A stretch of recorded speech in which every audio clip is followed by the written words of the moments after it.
ভোরের কুয়াশা আর সকালে তীব্র শীতের সাথে উত্তরের হিমেল হাওয়া কাবু করে দিচ্ছে মানুষ ও প্রাণীকুল। গায়ে গরম কাপড় জড়িয়ে কাঁপতে কাঁপতে জীবন জীবিকার তাগিদে বাইরে বের হচ্ছেন খেটে খাওয়া অনেক মানুষ। চুয়াডাঙ্গা জেলায় খুব শীত ভাই, আমরা কোনো কাজ কাম করে খেতে পারছি না ভাই, খুব কষ্টের ভেতরে আছি। শীতের কারণে কাজে বের হওয়াই গায়ে যাচ্ছে না। তারপরও যে যাই পোশাক আশাক আছে এই ব্যবহার করে আছে।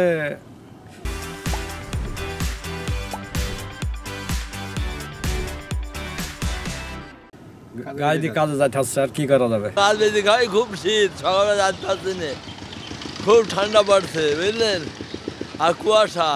শীত তো খুব বেশি, সকালবেলা উদো করা যাচ্ছে না, নামাজ পড়া যাচ্ছে না, হ্যান্ডেল ধরে রাখা যাচ্ছে না, শীতই খুবই বিপদ। বেলা গড়িয়ে সন্ধ্যা নামার সাথে সাথেই বেড়ে যায় শীতের তীব্রতা। রাতের শীতের দাপট দৈত্যের মতো হানা দিচ্ছে চুয়াডাঙ্গার প্রকৃতিতে। তবে সরকারি বেসরকারিভাবে শীত বস্ত্র নিয়ে অনেকেই শীতার্থ মানুষের পাশে দাঁড়িয়েছেন, যদিও তা চাহিদার তুলনায় অপ্রতুল। হেভি ঠান্ডা, মুরব্বীদের খুব কষ্ট, আমাদের তো এখন সময় আর নেই, আমাদের হেভি খুব কষ্ট।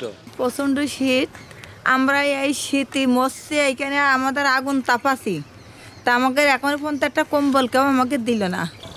অসহায় মানুষের সহায়তার জন্য দুর্যোগ ও ত্রাণ মন্ত্রণালয়ের সঙ্গে যোগাযোগ হয়েছে বলে জানান জেলা প্রশাসক।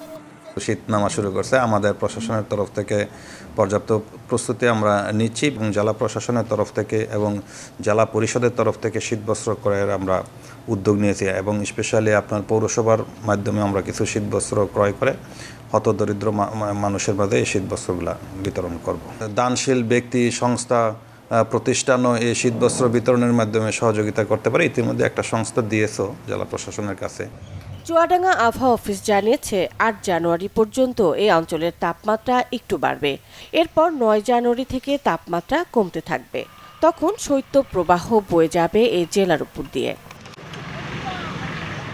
কর্কট ক্রান্তীয় রেখা বরাবর অবস্থান হওয়ায় শীত মৌসুমে প্রায় দিনই দেশের সর্বনিম্ন তাপমাত্রা বিরাজ করছে চুয়াডাঙ্গায়। Desk report, channel 24।